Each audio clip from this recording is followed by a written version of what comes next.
જ સેવા માર્ગ છે. ભગવાન સ્વામિનારાયણ પૃથ્વી પર મૂક્યો,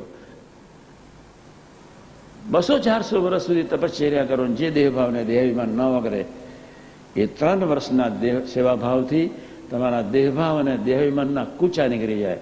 તમારા આત્માને છે દેહાભિમાન રૂપી કાંટો, એને ન નીકળવું હોય તો બી એને ઓટોમેટિક નીકળી જવું પડે. એ સેવા માર્ગનો સર્વોપરી સર્વોત્તમ ફાયદો છે. જેને માટે ભગવાન સ્વામિનારાયણ પૃથ્વી પર આવ્યા, લોયાનો 18. આ જન્મે મામાનું શરીર છે, આ જન્મે સતુભાઈનું શરીર છે, ગયા જન્મે કોનું શરીર હશે, અનંતકાળ કેટલા જન્મો, કયા શરીરો છે, કયા શરીર સાચા. સેવાનું ફળ છે અક્ષરબ્રહ્મનું શરીર મફતમાં આપવાનો પ્રભુનો સંકલ્પ.